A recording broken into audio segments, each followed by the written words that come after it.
हेरवाडमध्ये 4 घरांवर चोरट्यांचा डल्ला, सोन्या चांदीच्या दागिन्यांसह 4,98,500 रुपयांचा मुद्देमाल लंपास.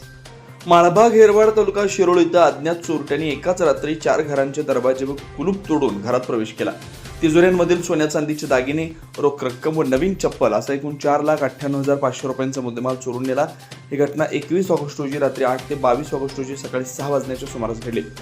याबाबत राजगोंडा पिरगोंडा पाटील वय 60 राहणार माळभाग हेरवाड यांनी कुरुंदवाड पोलिसात फिर्याद दिली. त्यांच्या घरातून 30 ग्राम वजनाचे सोन्याचे गंटन, 10 ग्राम सोन्याची चेन, गणपतीचं लॉकेट, लहान बाळाच्या सोन्याच्या 5 अंगठ्या, चांदीचं पैंजण, ब्रेसलेट, बिंदल्या तसेच 25,000 रुपये रोख असा 4,57,200 रुपयांचा मुद्देमाल चोरीस गेला. तसेच अशोक विठोबा धनगर यांच्या घरातून चांदीचं पैंजण, जोडवी, करण तसेच 10,000 रुपये रोख असा 24,000 रुपयांचा मुद्देमाल लंपास झाला. अरुण रामा माने यांच्या घरातून 12,000 रुपये रोख, नवीन चप्पलचे 4 नग असा 12,800 रुपयांचा ऐवज चोरीस केला. संतोष दशरथ देबाजी यांच्या घरातून 4,500 रुपये रोख चोरीला गेले.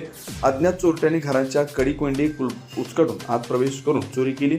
या प्रकरणी कुरुंदवाड पोलीस ठाण्यात गुन्हा दाखल करण्यात आलाय. अज्ञात चोरट्यांचा शोध सुरू आहे.